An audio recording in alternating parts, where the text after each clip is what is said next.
بسم اللہ الرحمن الرحیم۔ بیع فاسد کے احکام۔ بیع باطل کیا ہے؟ اصول۔ نمبر 1، اگر مبیع یا اس کی قیمت مال نہیں ہے، مثلا مسلمان کے لیے شراب مال نہیں ہے تو بیع باطل ہوگی، یعنی بیع ہوگی ہی نہیں۔ اس لیے بعد میں بائع یا مشتری راضی بھی ہو جائے اور مبیع اور قیمت پر قبضہ بھی کر لے تب بھی بیع نہیں ہوگی۔ اس لیے مبیع بائع کی طرف اور قیمت مشتری کی طرف لوٹانا ضروری ہے۔ بیع فاسد کیا ہے؟ اصول نمبر 2، لیکن مبیع اور اس کی قیمت مال ہے، لیکن غلط شرط لگائی، یا بائع یا مشتری میں سے کسی کا نقصان ہے جس کی وجہ سے بیع میں کمی آئی تو اس کو بیع فاسد کہتے ہیں، یہ باطل نہیں ہے۔ نمبر 1، بیع فاسد میں اگر مبیع اور اس کی قیمت پر قبضہ کر لیا اور بائع اور مشتری راضی ہو گئے تو بیع اب جائز ہو جائے گی اگرچہ پہلے فاسد تھی۔ نمبر 2، جہاں جہاں بیع فاسد کا معاملہ ہے وہاں بائع اور مشتری کے راضی ہونے کے بعد بیع جائز ہو جائے گی۔ ہاں، بائع اور مشتری راضی نہیں ہوئے تو بیع ٹوٹ جائے گی۔ اصول۔ بیع فاسد میں قبضہ کرنے سے پہلے اور بیع مکمل ہونے سے پہلے بائع اور مشتری کو بیع توڑنے کا اختیار ہوتا ہے، کیونکہ یہ بیع بہت کمزور ہے۔ ان 11 صورتوں میں بیع فاسد ہوتی ہے۔ نمبر 1، پہلی صورت، مبیع بائع کی چیز کے ساتھ اس طرح چپکی ہوئی ہو کہ اس کو جدا کرے تو بائع کو نقصان ہوگا تو بیع فاسد ہوگی۔ نمبر 2، مثلا چھت کی شہتیر جو چھت میں ابھی تک چپکی ہوئی ہے اس کو بیچا تو یہ بیع فاسد ہے، کیونکہ اس کو جدا کرنے میں بائع کی چھت گر جائے گی، اس لیے بیع فاسد ہوگی۔ ہاں، شہتیر نکال کر جدا کر دے تو اب جائز ہو جائے گی، اس لیے کہ یہ بھی مال ہے اور نکالنے کے بعد بائع کا نقصان نہیں ہے۔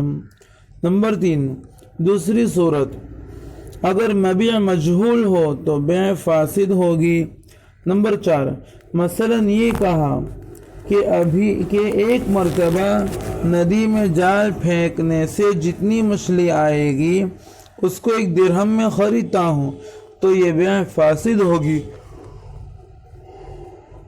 کیونکہ یہ معلوم نہیں کہ کتنا کلو مچھلی آئے گی۔ نمبر 5، یا مثلا 4-5 قسم کی چیز رکھی ہوئی ہے، اب جس مشین کا کانٹا چلا جائے وہ چیز مشتری کی ہے تو یہ جوا ہے اور بیع فاسد ہوگی، کیونکہ ابھی پتہ نہیں ہے کہ کون سی چیز اس کی ہے۔ نمبر 6، تیسری صورت، اگر ابھی مبیع قبضے میں نہ ہو اور قبضہ کرنا مشکل ہو تو بھی بیع فاسد ہے۔ نمبر 7، مثلا بہتی ندی میں مچھلی ہے، اب اس کو بیچ رہا ہے تو یہ بیع فاسد ہوگی، کیونکہ ابھی مچھلی قبضے میں نہیں ہے۔ ہاں، جب پانی سے مچھلی نکال لے گا اور مشتری کے حوالے کرے گا تب بیع جائز ہو جائے گی۔ نمبر 8، چوتھی صورت، مبیع ابھی وجود میں نہیں آئی تب بھی بیع فاسد ہوگی۔ نمبر 9، مثلا فیکٹری کا سامان ابھی بنا نہیں ہے اور 10 سامان کی بیع ابھی کر لی تو ابھی بیع فاسد ہوگی، کیونکہ پتہ نہیں کہ سامان بنے گا بھی یا نہیں۔ نمبر 10، البتہ یہ بھاؤ کرنا ایک وعدہ ہوگا اور جب سامان بن کر تیار ہو جائے گا اور مشتری اس پر قبضہ کر لے گا تو اب بیع شمار کی جائے گی۔ نمبر 11، اس سے پہلے بیع کو توڑنا جائز ہوگا، البتہ یہ وعدے کی خلافی ضرور ہوگی۔ نمبر 12، پانچویں صورت، مبیع کسی چیز میں ایسی چھپی ہوئی ہو کہ پتہ ہی نہیں چلتا ہو کہ مبیع کتنی ہے تو بیع فاسد ہوگی۔ نمبر 13، مثلا گائے کے تھن کے اندر دودھ ہے اور ابھی اس کو بیچ رہا ہے تو یہ بیع فاسد ہے، کیونکہ دودھ ابھی اتنا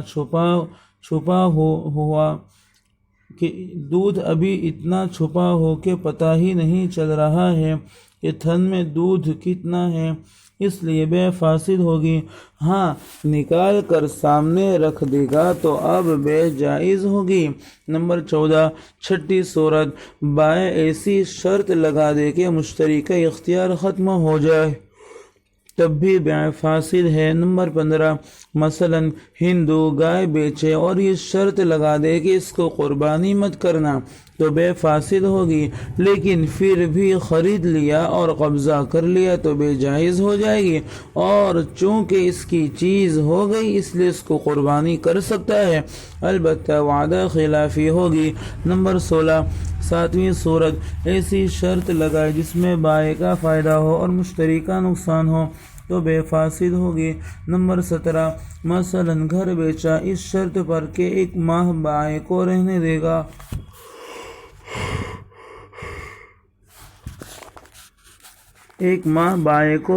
گا تو بیع فاسد ہوگی، کیونکہ اس میں بائع کا فائدہ ہے۔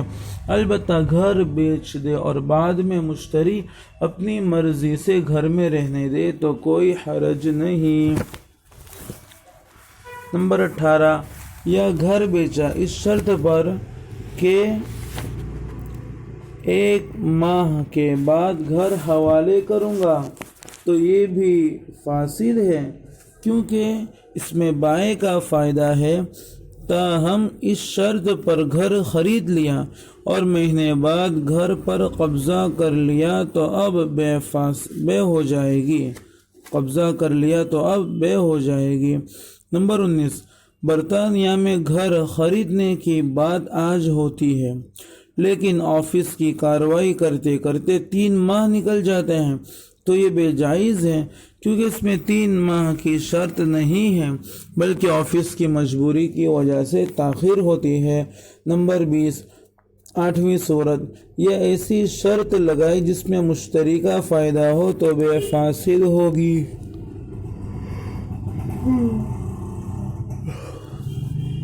نمبر 21، مثلا کپڑا خریدا اس شرط پر کہ آپ اس کو سل کر دیں گے تو اس میں مشتری کا فائدہ ہے اور بائع کا نقصان ہے، اس لیے فاسد ہوگی۔ نمبر 22، لیکن اگر خریدنا الگ ہو اور اسی آدمی کے پاس سلائی کی اجرت الگ سے طے ہو تو جائز ہے۔ نمبر 23، یا اس دکان میں رواج ہی ہے کہ کپڑا سل کر دیتا ہے تو اب جائز ہو جائے گی، کیونکہ اس میں بائع کا نقصان نہیں ہے، وہ کپڑا اور سلائی دونوں کی قیمت کے ساتھ بیع کر رہا ہے۔ نمبر 24، یا جیسے جوتے بنانے والے کی دکان سے چمڑا اس شرط پر خریدتے ہیں کہ وہ اس کا جوتا یا چپل بھی بنا کر دے گا تو چونکہ وہاں اس کا رواج ہے اور اس میں بائع کو نقصان نہیں ہے اس لیے جائز ہو جائے گا۔ نمبر 25، نویں صورت، یہ ایسی تاریخ پر بیع طے کی کہ بائع اور مشتری کو تاریخ ہی معلوم نہیں ہے تو بیع فاسد ہوگی۔ نمبر 26، مثلا کہا کہ نصارہ کی عید پر گھر بیچتا ہوں اور نصارہ کی عید کس دن ہے یہ نہ بائع کو معلوم ہے نہ مشتری کو معلوم ہے تو تاریخ کی جہالت سے بیع فاسد ہوگی، کیونکہ مشتری پہلے مانگے گا اور بائع بعد میں مبیع حوالے کرے گا جس سے جھگڑا ہوگا، اور اگر دونوں کو نصارہ کی عید کی تاریخ معلوم ہو تو جائز ہے۔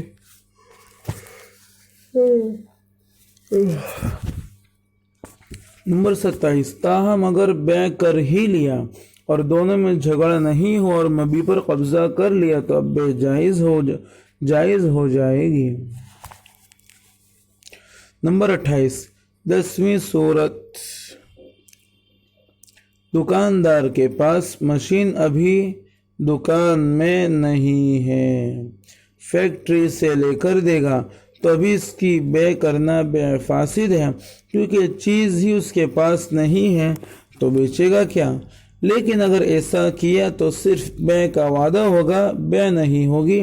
ہاں، جب مشین لا کر مشتری کے حوالے کرے گا اس وقت بے سمجھی جائے گی۔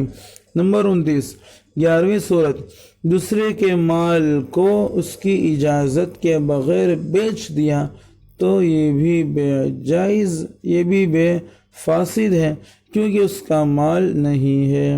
نمبر 30 ہاں، مال والے نے بعد میں اجازت دے دی تو اب بے جائز ہوگی، بشرطے کہ وہ مال ابھی تک موجود ہو، ختم نہ ہو اور مشتری نے اس کو بیچا نہ ہو۔